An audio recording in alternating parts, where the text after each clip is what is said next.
You can't see, there's nothing underneath. No, because we're right there. So there's no and we're bar on. underneath. No. Oh. There isn't. No. I pressed the I button, believe you. Cynthia. Here we are. Oh, wonderful. I'm like, is that showing? Is this on? Is Okay. this thing on? Can you hear me? It's the after party, Cynthia Thornton, with us. Yeah, we're having a good time. We are having a good time. I'm going to make sure that we are live and that I can see all of you guys here. Let's make sure that we're up and running. And you guys, we are, yep, we're live. We're good to go. So I'm going to go back here to this so we can see us. There we are. Well, hey everybody, welcome back. It is our, what we like to call our after party. Sounds right? good. Our post, I guess, fancy broadcast or proper broadcast, right? And so I managed to get Cynthia to stay with us. Well, managed. I did. Yeah, we could talk all day. Yeah, we could. And I say I'll buy you lunch if you do an after party. And it was a delicious lunch. We did. We had such a delightful lunch. Tapas. We did. It was so good. There's everybody. Look at that. And I'm going to make sure I can see everybody. There we are on the YouTube. There we are. Perfect. And yes, it's after party time. We should have, some kind of party drink. We did not really. A coffee would be good. Yeah, maybe. Like a fancy Japanese coffee with right. lots of little doodads. Right. So if someone could send that over, that would be amazing.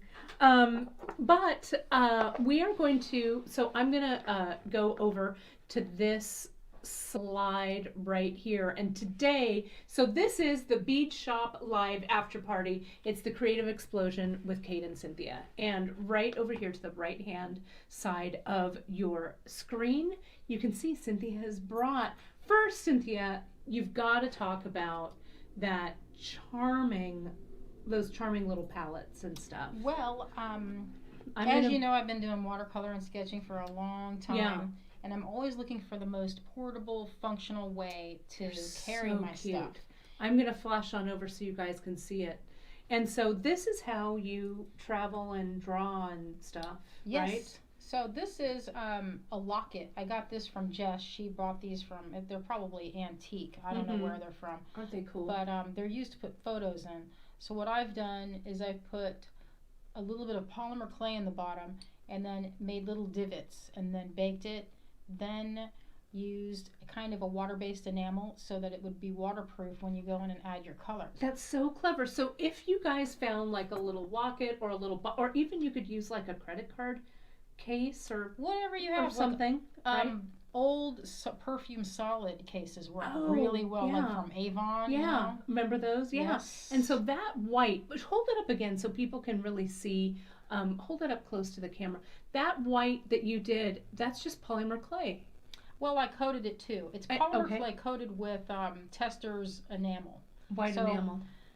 Yeah, so that it would make a nice waterproof surface for these colors. And isn't that amazing? Janice, I know you love that because Janice also does beautiful watercolors.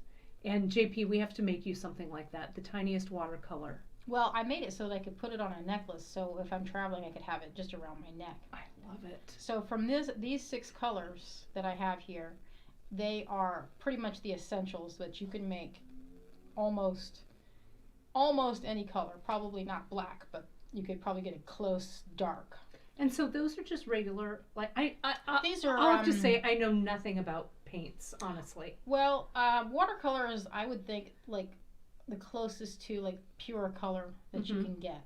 And what I like to do, if I'm just, I have a lot of crafts that I do, and sometimes I like to make palettes and color mixes of potential projects, whether it's felting, quilting, or jewelry.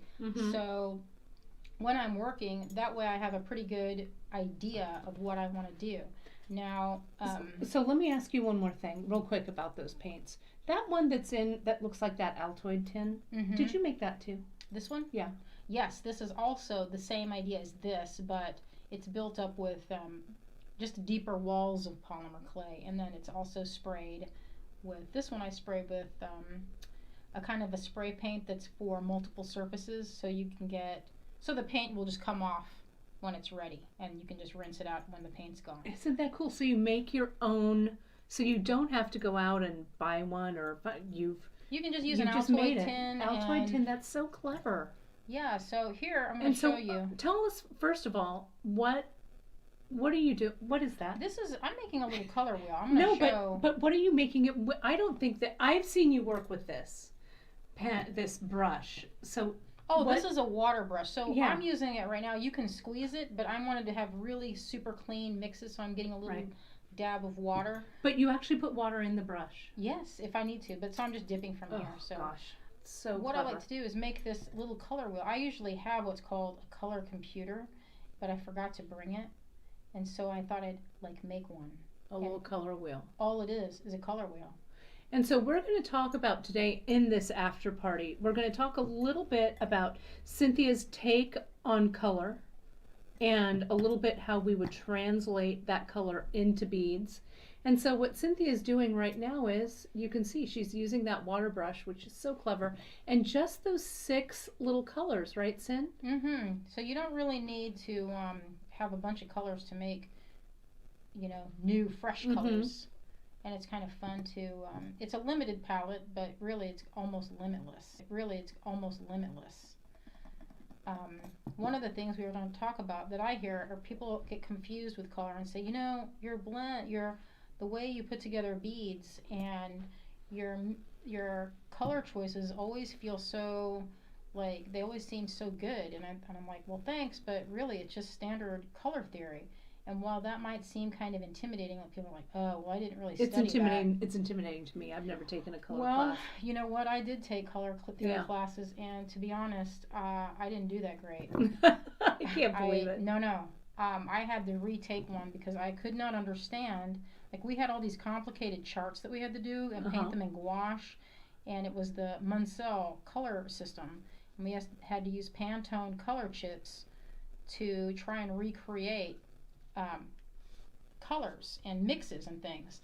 I didn't really get color until. Do you need you have a paper towel? There's a paper towel there. And my mom has a quick question. Janice just answered it, but these are just the watercolor paints from tubes, right, or whatever. I squeezed tubes into this and allowed them to dry, and when they dry, they shrink a tad. So the way you deal with that is you just add more as it dries. I know my mom and I would always fancy ourselves painters, sort of. So I know my mom is totally entranced by this as I am. It's so cool. It's pretty fun, I will say. I really like making like having these, and I have them around my studio. And it's just, sometimes it's relaxing to do color mixes. You don't have to use watercolor, you can use anything.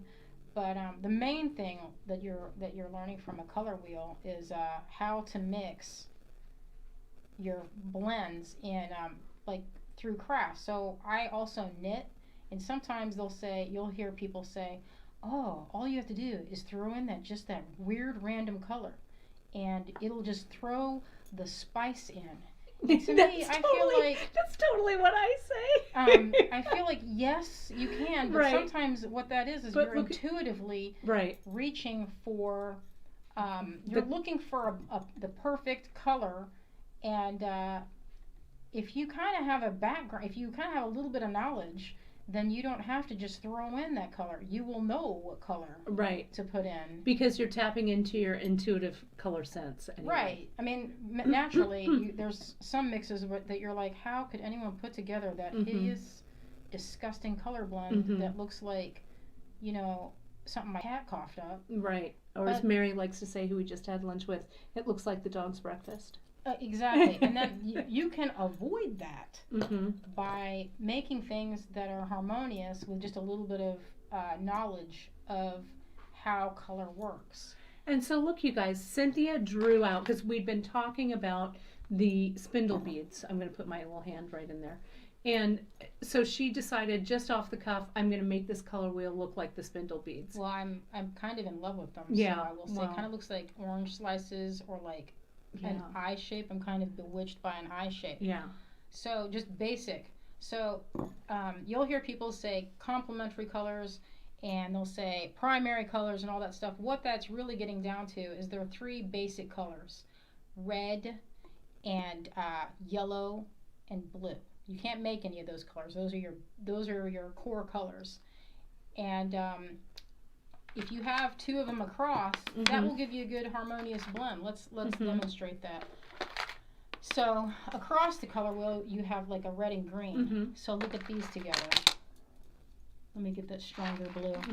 It's almost like they naturally. It's almost, it has a southwestern or Tibetan feel. Like you'll see coral, Tibetan feel. Like you'll see coral and turquoise together, and so that's going to be a harmonious blend. If you have like opposites, like that was an opposite blend. And one thing I always tell people, if you're ever having any doubts, just go 3 shades on the color wheel. Just 3. Oh. That lie right next to each other. And look at that. And those you will never, you can see from your color. Look at, there are your beads right on your color wheel. Yeah, see? Right there. I don't know if you can see that. But if you keep within those, and you're ever like, oh, I don't know what to do, you can do that, and it'll always look good. Here's another example of that. Like these are shades of green and yellow. But it's a fast way to make nice blends. You'll see some that don't quite work that would be like across the way, like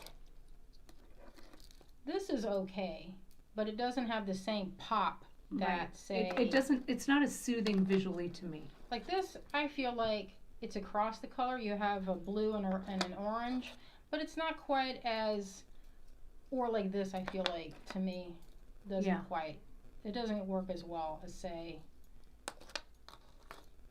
like these two work. They have a better flow. And the reason is your eye, I feel like, looks for patterns and things, and you're looking for things that are familiar. And I'll tell you, what I learned from color theory in school, I didn't really learn it in school. I learned it when I had my own house and I started gardening. I noticed that I had these roses, and the roses had these deep green leaves and red petals. And they looked so perfectly beautiful together. Right. I mean, it was just like magic. And I finally understood that these patterns already exist in nature. It's one of the things that Janice always says, that when we talk about color and color paletting, that it's like every green goes with every other green, because, you know. Like these would be opposites. Almost like they're like, if you look on the color wheel, you'll see how they kind of match up. I love those two together. This is great. Know, I feel like if you have, there's ways that you can isolate colors and feel like you can get interesting mixes. Now let's talk a little bit about neutrals, how you can blend neutrals with basically anything. And if you have, say, 2 colors that are close on the color wheel and throw in a neutral, like look how that kind of works. You see what I mean? Like you can get away with, if that's, say, a metal. Then, if that were a copper or a gold or whatever. So, or like these 2 and a neutral. Pass me one that's what do you want? Or even like this. I got more. Yeah, look at that. So that's not technically a neutral, but it's more of a metallic. Yeah. But I feel like if you understand some of the basics, then you can really make beautiful blends. This is a great neutral. Yeah, this one is a great neutral. These are, so the 3 beads that I pulled from the walls that we're using today from Beadshop, the oblong ones that Cynthia was holding first, those are our spindles. That one that's in Cynthia's hand right now are our 8mm rondelles. And then I grabbed 4mm fire polish. So these are super basic. Obviously it's a good place to start. Just like we were talking about, oh, look at, that's magic. Now see, this is where they'll say, oh, you're throwing in the oddball. But you're not technically throwing in an oddball, because that would be considered, what would you say, like 3-way on the color wheel? So you have a little bit of a purple, and they're similar in that, you see, you're going from these oranges, and it's almost like it's at the very end. Right. So you have this where you're working still in the same area. I feel like when you start going across of it, then you're getting more of a dynamic colorway. Right. And if you're staying in within the same realm, you're getting more soothing, less chaotic. Like here's that. But it just depends on what one. you're going for. Or like look at this would be on the opposite end. Yeah. So you're picking up colors that are still close, but harmonious. So whenever I'm making a necklace, I'll pick like from one side, and then you can go on the other and throw in one. If you get too wild and you go back and forth, then you have too much of a color party, and you end up with something that's sort of visually jarring. Like I'll show you an example of that. What's visually jarring? Too much. And I'll put these over here too if you want me. Everyone is saying that they're really digging this color wheel, and they're loving how your nature analogy. It's great. Well, I mean, look, if you ever have any doubt, go outside and look around. Like look at the sunset, sunrise. You'll see what I'm talking about. Like the sun, you'll see the deep blue of the sky, of the night sky, turning into a slow orange. That is a complementary color scheme. They're opposites. Like this doesn't seem to work as well to me. I mean, maybe somebody likes it. Obviously, it's all subjective to what your personal taste is, but you will appeal to a broader audience if you're working with color schemes that are more harmonious and pleasant. So, just another example. Like to me, like those two are almost opposites, but they still lie. You're like skipping a color, you see? But this is almost like when you say like a daisy and like against a sky. You know what I mean? Like a summer sky, right. A summer sky. And it's that to me says happy. It is a happy. It's a soft color exchange. Like sometimes you'll make something and you're like, what am I thinking about? Like I really just do not know what I'm doing. And I've been there. Like it's just too, like difficult to get beautiful blends. If you sort of take a step back, look at your palette, squint your eyes, or make this little sort of like a little hole and poke a hole in it in a piece of paper and look at it through. Sometimes you can isolate the surrounding colors and find interesting mixes. It's basically taking the busyness of color and trying to find something that's more, I don't know, like just soft. Like I love these together. Yeah, look love at that. And then you can add, let's see, this pink. That would be your, that's like when they say throw in that weird color. That would be this one or that one, because this is the guy that's like on the side, so we have it like this. You see what I'm saying? Right. There we go. That's showing the example of what I'm talking about. Right. So if you go too many, let's find that other one. I'll show you what I mean, how it goes too far. Like that's not too much, that's fine. But then if you put in, what would not work? Let's see. Too many? One too many, yeah. One too many. One too many. And then it's like, it's busy, visually busy.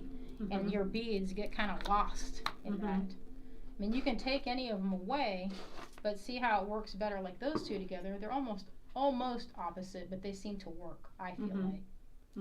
So color is one of those things that people say you can just follow your own star, and you can do what you want. And yes, you can, but I think if you just follow simple rules of color theory, knowing them, there's no harm in knowing. No, and I think it's a place to start, because I remember, when we had the brick and mortar store, when we had the bead shop, and then when I had my own store, Beadshop in San Francisco, people would come in. I love that combo. Yeah, me too. Look at that.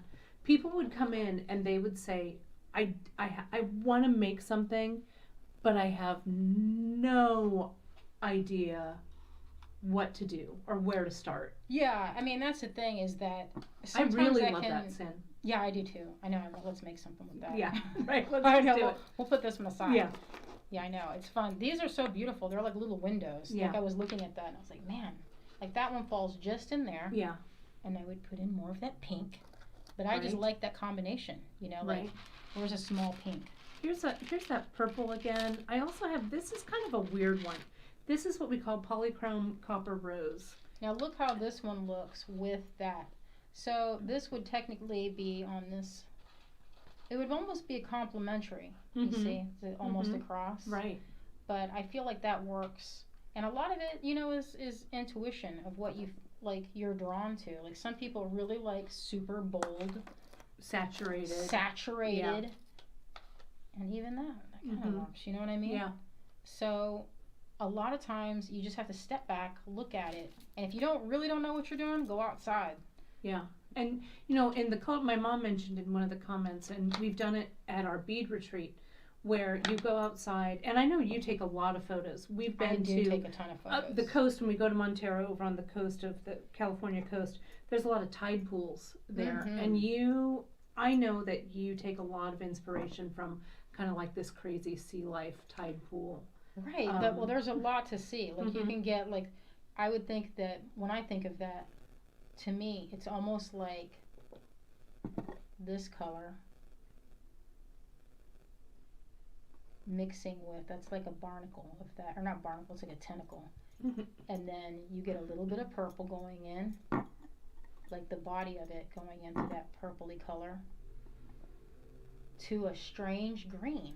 And so it makes like an interesting blend of colors. So then you have in nature already, I mean, that's what it's based on. If you think about all these color systems like Pantone and Mansell, all those colors are coming from things that we see in the natural world.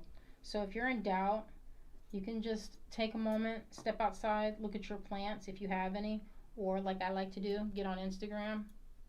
Right. Sit there and look at Pinterest and get ideas from that. Like different, like you're not even looking necessarily at jewelry, but like sunsets or whatever it is you're looking at, you can get ideas for mixes that will work for you. So let me ask you this. I have never touched a watercolor. Well, it's not completely true, but this kind of a medium, it scares me a little bit. Paint, right? Right. So what do you? I mean, you've been painting for a lot of years, your whole life, really. So with this watercolor, can you just talk through, like if someone like me decided I'm going to make that 6 little paint color palette, what would, and start to put that paint down on paper, just to put it down on paper, what do I, talk us through your method a little bit. I don't know if anybody else wants to hear that, but I want to hear it. Well, it depends on what you're painting. So like if I just want to do a color, depends on what you're painting. So like if I just want to do a color blend. Oh, color blend. Yeah. Sometimes I'll start with like I don't know if you noticed, but I started with like the red and shifted into this orange. And what you would do is start with like a little bit of it and then kind of mix with more water and then go back and forth and just sort of add more color as you go to make a saturated blend. So they kind of run into each other. Right. You see how that works? Right. They're like so I would actually start like you did there with your red. Right. So say we're starting with here this red. So you put a little water on your paper. That's like considered a little wet on wet. Okay. And that thing, look, it drips water. Yeah. I'm dripping it in there. You can have a little bit of this. We'll say a little yellowish. And so you just. So there isn't really a rule. Look at, so there's our little yellow. Let's mix it together. Look what happens. See, they're kind of blending together. Oh, so you make them shake hands, kind of. Yeah, it's kind of fun. But that's what I mean about like things being harmonious together. See, they just naturally work together. Huh. Let's put this blue in here. All see right. What happens. We'll just see, and you'll see what I'm talking about. Wow. Look how they blend together when they meet, and so you get a little bit of each. That's a clever little exercise. Fun. Yeah. And there you get a little bit of purple. That's what I mean about like things working together. Like they instantly blend and they make a good match. And there's all these little colors that happen in between there that are kind of fun and like also saturated. Look at that's making a nice purple. Right.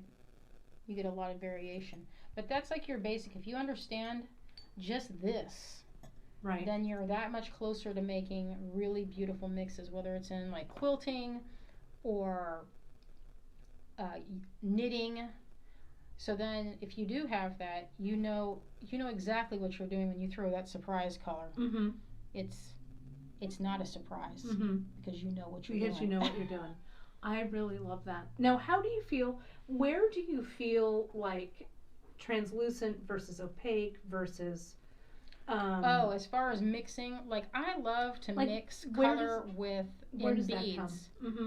With like, see here we have it's almost an opaque color with a translucent, and like with watercolor, it's basically like adding white. You're making it. You have like gouache or something. Mm-hmm. And when you have that mix of color play between a transparent and an opaque, you're getting almost like color dancing. You know, it's almost like color hitting or light hitting a pond surface where you're getting variation in tone. And I really think, and I'm going to move some of this because I'm going to pull some samples over here too. When I start to palette with beads and I start to kind of create and see what is going to go with what, I also try, color is really what I look at first, you know, and I'll start with one thing, one color. And I'm going to pull, this is a piece that I think really does color beautifully. This is the piece that I'm doing, I think it's next week. Some of you have bought the kit for this already. It's Janice and I put this box together. But I think it really shows, and we can kind of look at it through the lens of the color wheel. I'm gonna, let me get it in the shot here and then I'll move over. But this is the autumn into winter kit that some of you guys got. And I feel like it really, if I can get, I'm going to move the camera again over here, you guys. So you guys keep watching Cynthia as she paints that.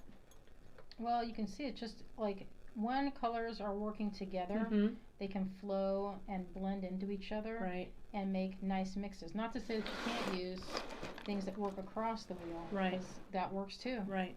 And some of this, I'm going to show you guys this piece, and as I say, this is what we're going to be working on next week on Facebook Live and if our Beadshop Live. And if you haven't seen, if you grabbed the kit, you can see all of these really great pieces, all these really great parts that go with it. And we're going to put a few more in the morning of the broadcast, so you guys will be able to see it. It's a little, I don't know why, maybe it's because we're broadcasting a little later, so it's a little darker than what I'm liking. But you can see that this is, and these are kind of reading a little more orange because they're more transparent.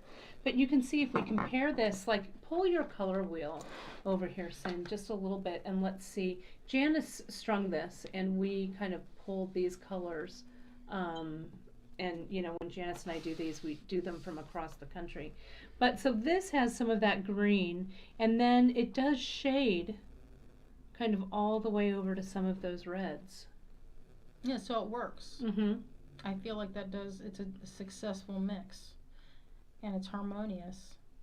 And some of the colors have like a warmth or a coolness. Right, and I'm going to pull this up a little bit so you guys can see it. And if you can use some of the cool colors working together, cool and warm, like you can mix that, but I feel like staying in a realm that works together can feel like a good strong blend.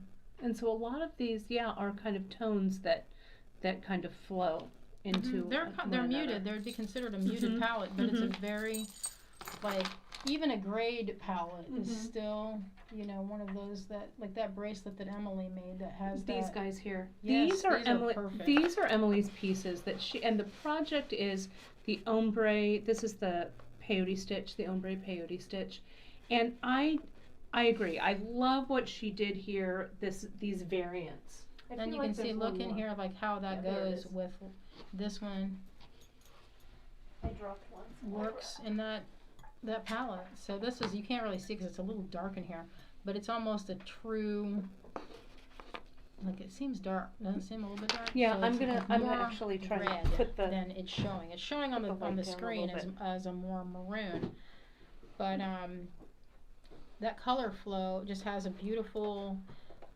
I'm gonna put this light down just a bit. Oh, I see. Is that helping at all? Yeah, I think so. Okay, good. There we go. Yeah, I like it. The light's not in the camera, is it?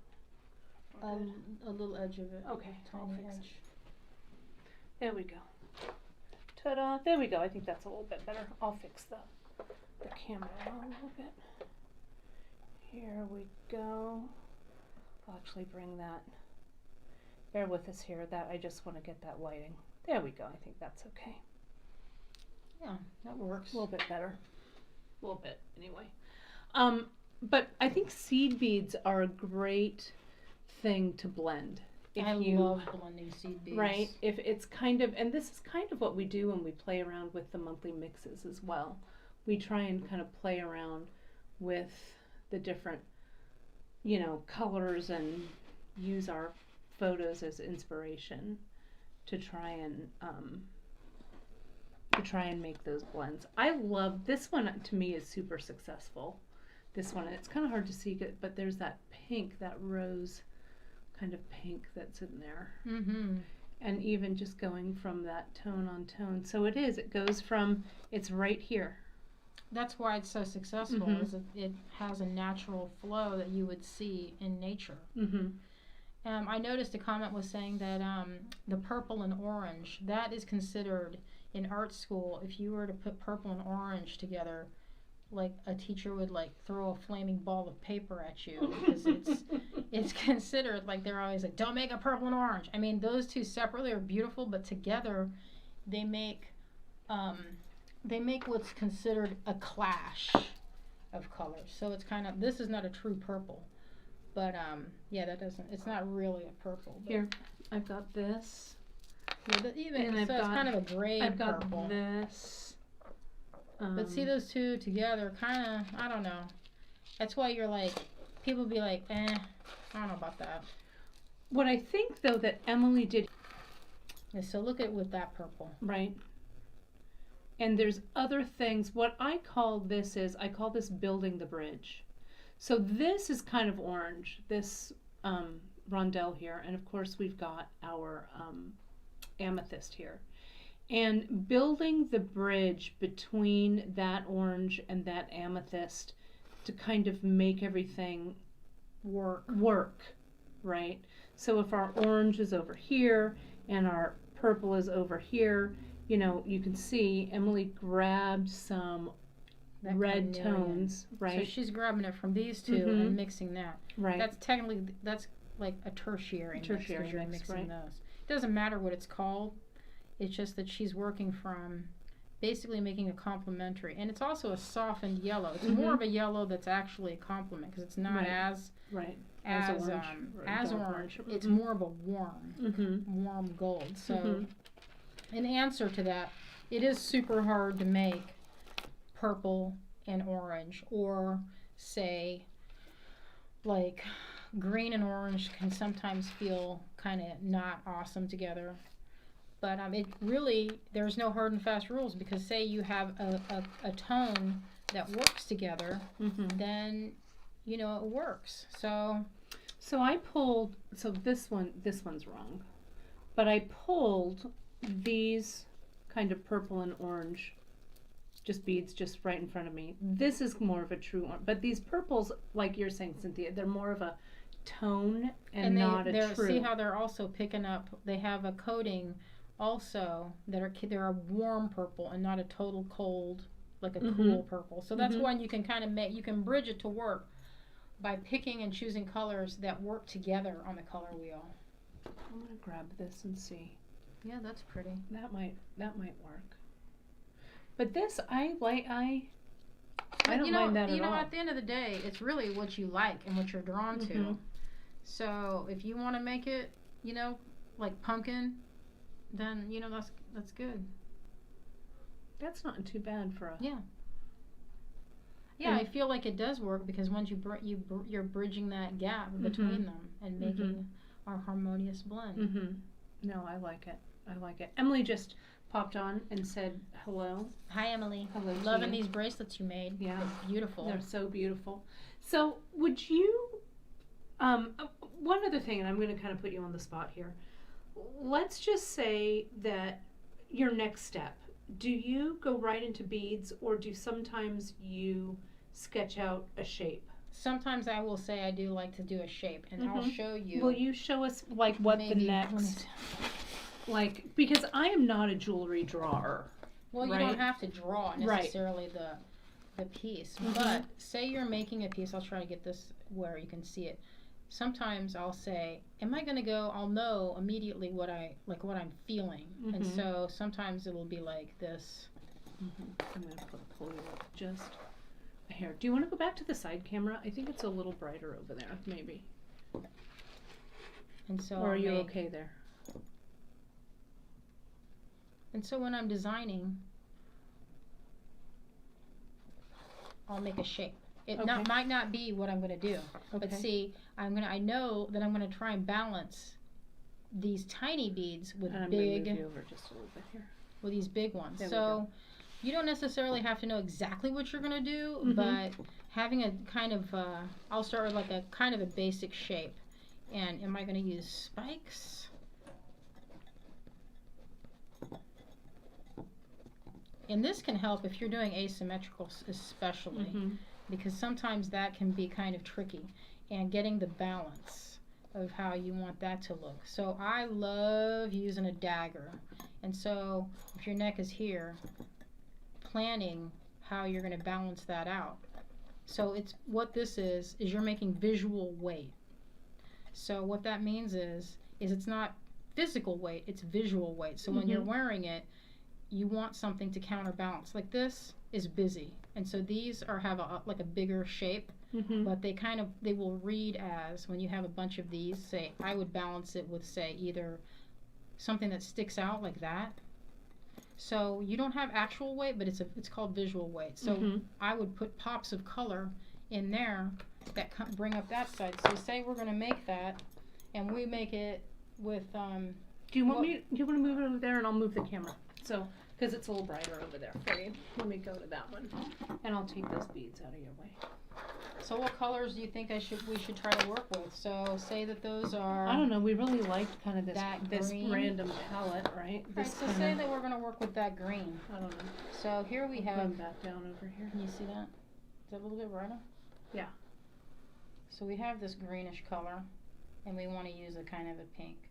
So I would use a softer shade.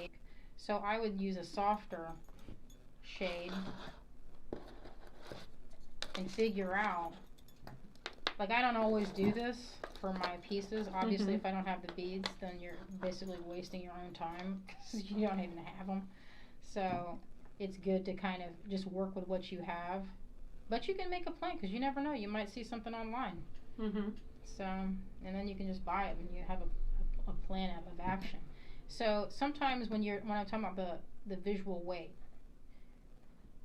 you see how, like, these colors here, they balance. While being smaller, they balance those. So it's kind of an interesting study in the idea of making something that's off center. Obviously it's pretty easy if you're going to just do something that's like, okay, I'm going to put, it's the same on both sides, is far easier than considering visual weight. Like, see, this is all like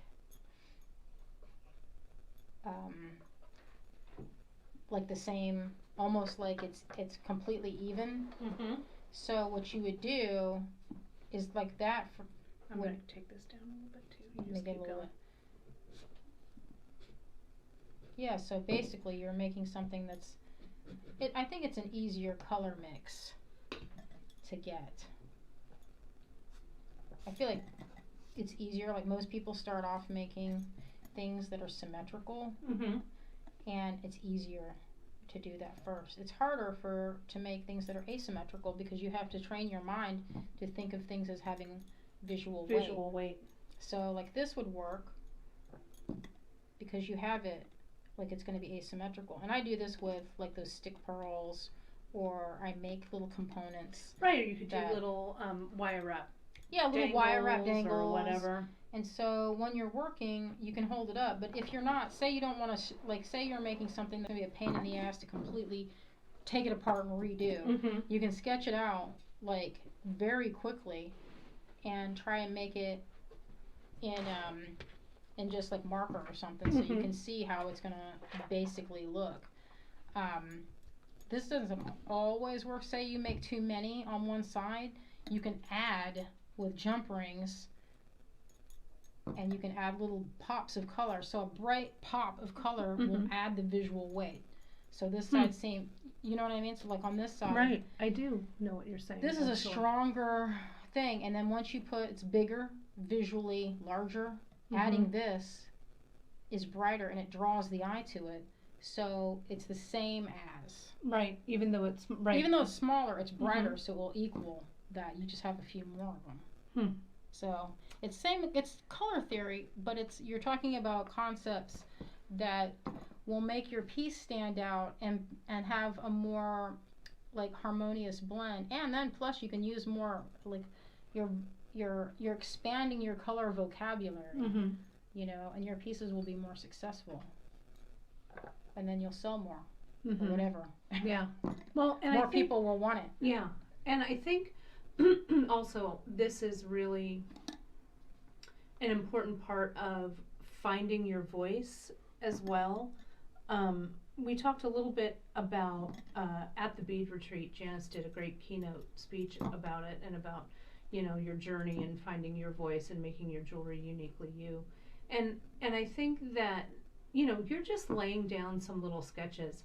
You don't, I mean, you're showing this to hundreds of people who are watching right now, but if you're at home and you're just sketching and stuff, no one has to see these things. Oh, right? Yeah, half of these, I methis look better than the sketches. I mean, we're talking, this is on like a paper towel. So, really, this is not the important part. Really, what you're doing is you're working out your color and trying to figure out, like, okay, this could be seed beads, these could be metal or check glass or amethyst. Right, and those could be wire wrapped, or they could be drops, or right, be a briolette. Like if you have to string them all first, say you're like the way you would knot pearls or something, you would have to you would want to figure this out first before you went through the effort of stringing it, because if you don't have a good color balance, you have to redo the whole thing. Right. So it's important to work out and have a little bit of a knowledge of what works and what doesn't work. And so it's like a basic, like these, to me, I feel like you can get away with.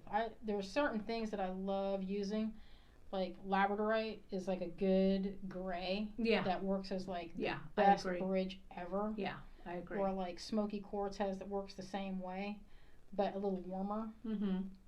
And finding out like the colors that you're drawn to, or say you like someone's work and you're like, oh, I'd love to just make my own version, but you don't want to copy straight up.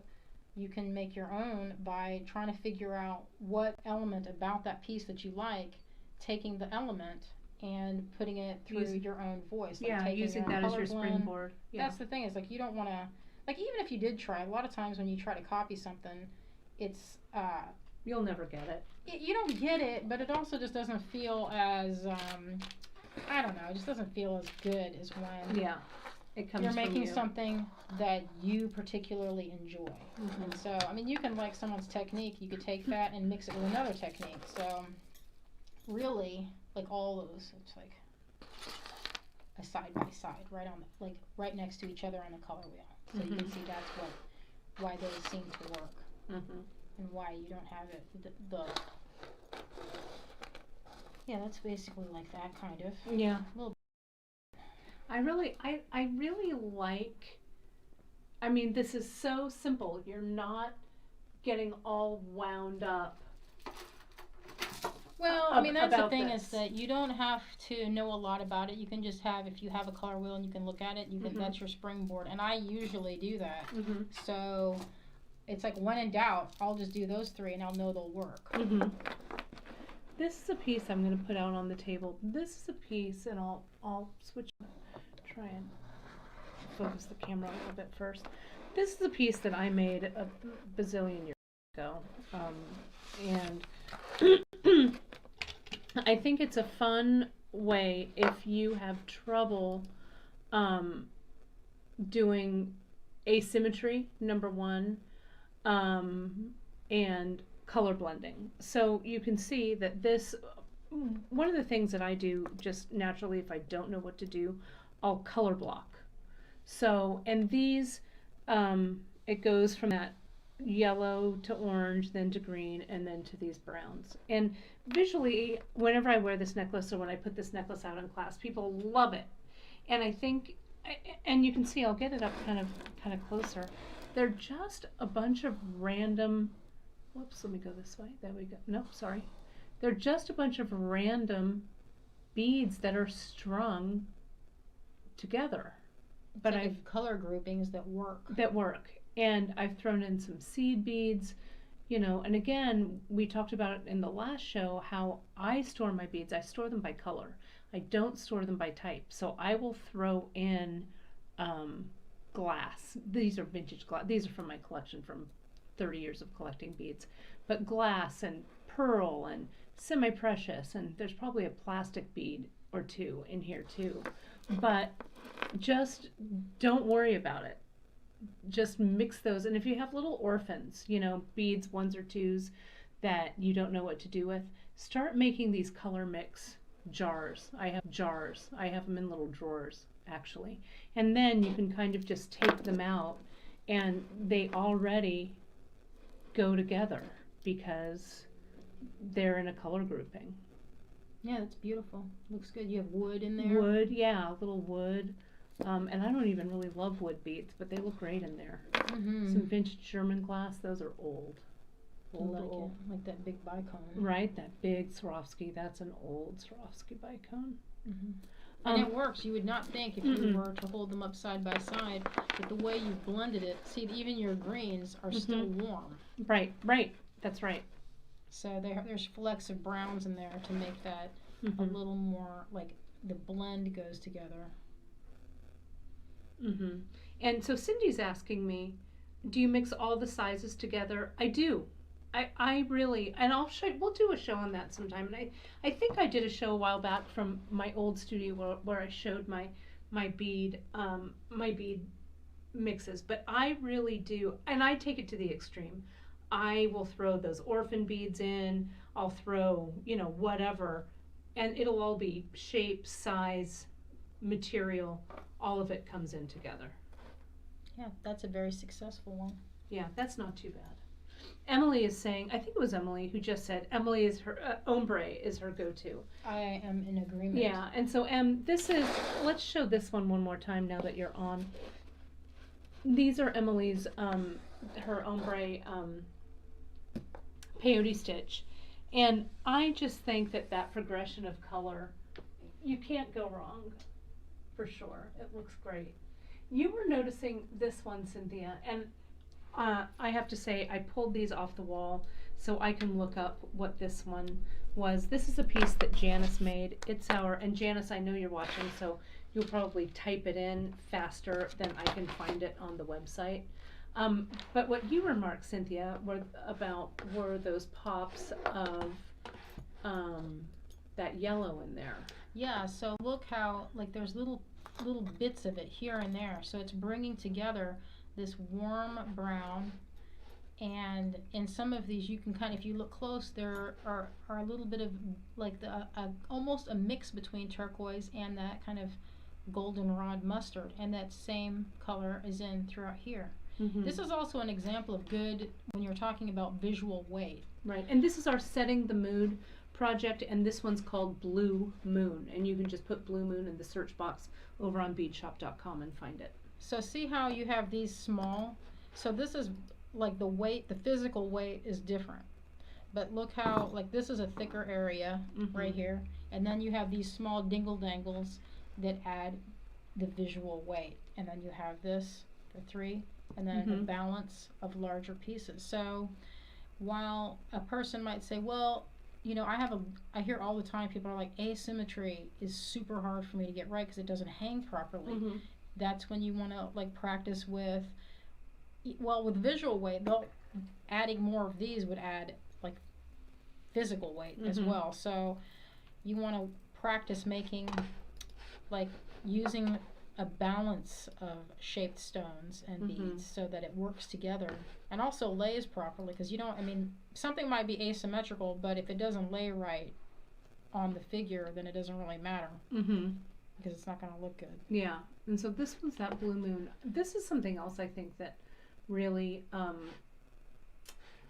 I think illustrates the visual weight, and I want to find it. I'll put this one down. This is a piece that Janet, a remake on our Odyssey. Let me make sure it's in the shot right there, and then I'll find it. But like you were saying, like if we isolate these strands, Cynthia, that I think also really illustrates what you were talking about the visual If you weight. go in a little bit closer of that, you can see that this is like, just like in this this one's called color wheel. Flight of the Butterfly from our Odyssey. Like you're getting like how it lays, like the blue, purple, and then almost this beautiful fuchsia or magenta. So it's almost exactly like that with a little hint of that teal. And it just works together because it's a natural and harmonious blend. And even in this button, you can kind of see that where that color theory is working. And did you catch that we've used your bead charm on this one? I didn't, but I There like it that is. you did that. There it is. Thank you. Right there. Thank you, Kate. Yeah, well, it was Janice's peach. Thank you. Yes, Janice. she did a great. But look at how you can see, if I hold them up even a little bit better, the You can kind of see it a little closer. Yeah. And you can really see all the colors that work there. So it looks like we're doing something right then. Right? Yeah, sometimes you have an innate knowledge of it. Yeah. And, look at that button is perfect with it. It's great. It is good to see that. Yeah. Well, I think this has been, what's that? Oh, this one. Oh, this one. I'll put that one there. This was Brittany. It's her, what she calls her West County cuff, and you can see it's a study of blues. I love the Picasso blues, and then I threw in a little bit of that golden olive. I love it. Right there, and so they kind of are next to each other, I guess. They are. I mean, if you look, you'll see the color range, and also that would be just like almost like a 3-prong. You see what I mean? So working in blues and then throwing, that would be your oddball color. But if you find it, it would not have been nearly as successful if you went to say this. Right. Or this even would not have worked as well. But it's just far enough that you get that, just like, say, if you look at the stamen of a flower, that would be the pollen, you know? Right, so right. It just works naturally. And then Cindy was asking, going back to Emily's ombre.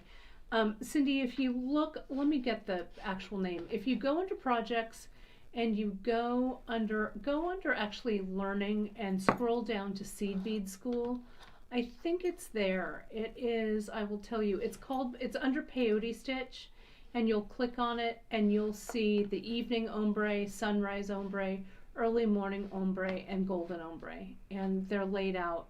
They'll be very easy for you to find with the project maps and everything. And there's episode notes for it, and there's a nice project map that you can look at. So they're all there. And there's a broadcast that Emily and I did together, and it's probably delightful and hilarious. I don't know. I'm just saying. So there we have it. There's a couple of things. I'll go back to us. There we go. There we are. Yes. There we are. Cynthia has been working on something for us. Oh yes. That we don't have yet, but we will. Do you want to tell the folks a little bit about what you Kate have cooked up? Like, we thought of making a charm of Alfie. Right. And we did a poll on the Facebook closed group of drawings that I made.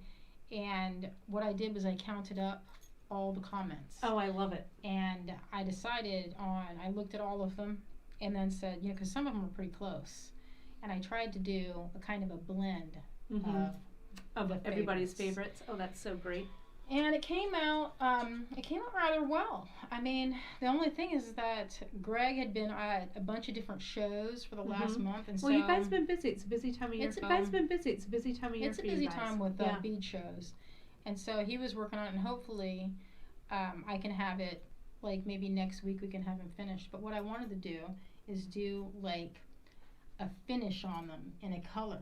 So I'm really excited to see it. I know. I'm so excited. Now I'm gonna have to really think about color because we've been talking about a lot of color. That's right.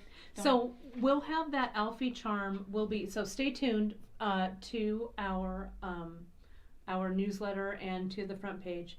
As soon as it's all done, we will have, and it's not, you did it just for us, so thank you just for you guys. so love it. much. So our wonderful Alfred T. Pickles, our little store, well, he's not little anymore, he's 15 pounds of nice, healthy big cat, but it'll be great to have an Alfie charm, so thank you so much for taking that on. Well, it was great to have everybody here. I hope that you guys enjoyed this creative explosion. One last thing, I want to look at your watercolors one last time before we go. The ones that are in that up at the top, what are those that square? Are those what are those? Are those limb colors by a lady that is in Berkeley that makes beautiful watercolors. They're handmade in the Bay Area. Yeah. And she does 3D printing and makes the 3D printed little sets and grinds out all the pigments. And so she has this true beautiful, this gold. And would spell it. It's Limn, kind of like liminal. Oh. But look at how like saturated that gold is. Yeah. Isn't that beautiful? They're really beautiful. And look how it's then this one is made from ground up pearl. Yeah, she's the one who does she puts the stone. Is she the one who puts the? Oh, those are Daniel Smith colors, but these are made with some gemstone. Yeah. Like this is a gemstone palette. Like this one is turquoise. It's actually ground up turquoise. Kind of muddy now. Getting muddy. But and like this is serpentine. Isn't that pretty? Yeah, so pretty. And so those are Daniel Smith colors. It's ground up garnet, and when they dry, they have a little bit of that luminescence. A little bit of a sparkle. Yeah. To show that kind of color. Yeah. It's really pretty. They call them their gemstone palette. This is Mayan blue, a little bit of manganese. But they're just really beautiful. I feel like they're not as saturated, but they just have what they don't have in the saturation, they have in the texture and granulation. Like they separate and make patterns. So it's really pretty. Yeah. This is kind of fun. These are colored leads that you can put in this mechanical pencil. And so the pencil itself is this, look at how isn't that neat? Yeah, and what type of will you just flash that pencil on the? It's a mechanical pencil. Just a mechanical. And that's a Mab Graves special. You know that artist that I have a crush on? Yes, I do. Artist crush. Yeah. And so you can use leads that are like totally pigmented, and I have a bunch of colors. It comes in like blue and green, so I have like a whole bunch of colored pencils. Like how many colors? Like 6 colors there in one pencil. And then, and Janice just linked them. That's great. And then, could you watercolor over those? Yes. I would see it. This is such an I feel like I've gone to art school this afternoon. I don't know about you guys. Yeah, but you didn't have to pay like tens of thousands of dollars. No, it just was like lunch and lifelong friendship. So that's all. Very just easy. Friendship. Yeah, good times. Easy. I know. I love doing gradations. Can you tell? Yeah, look at that. Yeah, you guys can probably tell that how much I love a gradation. Really good. That blending that. Well, thank you, Cynthia, so much for spending this time with us. You're going to be at if you're watching this live, it's Wednesday, November 13th. Cynthia will be at the whole bead show in Oakland, California this coming weekend. It's Friday, Saturday, and Sunday. Yes. Right? And I will have lots of nice things. Mm-hmm. Some necklaces, some moth pins that I've been wearing. Yeah, I love those moth pins. They're beautiful. They're made out of leather, and my friend makes them, sews them They're together. really cool. So I'll have a lot of interesting things. You guys can totally judge my color theory. That'll be great. I'll be there. I'll be around on Saturday. So if you guys are stopping by at the Whole Bead Show, we'll be glad to see you. You also are in Tucson every year. Yes. At also the Whole Bead Show. The Whole Bead Show at the Viscount. Yeah, the Viscount. And Beads of Courage will be there. Yeah. And that's a very important. Important. And it always makes me cry. I have to leave the room. And not that I'm not supportive, but like they show the kids with the cancer, and I can't take it, so I have to leave. Yeah. Beads of Courage. It's a really so if they raise something very money near and dear to our hearts for children with cancer, Mm-hmm. so they will be at our show Mm-hmm. and raising money for their. And it's a great cause. program. You can look them up. Jean Gribbins is the nurse who started this, and it's a kind of a nationwide movement to help kids. And she's grown it. She's raised a lot of money. Yeah, she is incredible. Super awesome. Yeah, so we'll be working and making projects and bracelets and things. Oh, that's great. And it raises a lot of money, so it's a great cause. Great cause. And then you can also find Cynthia on her Etsy store. Is it under Green Girl? It's yes. Or no, Cynthia Thornton. Cynthia Thornton on Etsy. So yeah, so we'll follow you on Insta. Instagram, it's Green Girl Studios if you like that kind of action. Mm-hmm. So it's fun. And that's it. All right. Well, thanks you guys so much for joining us, and for you for this creative explosion. I feel super I don't know, energized, inspired. Yeah, I feel like making stuff. So I know. So we're gonna go make something, and that's it. So I'll see you guys on Friday for Free Tip Friday. I have a really fun project with that brand new giant clasp we just got in, and I will see you then. Thank you. Thank you. Thank you. All right.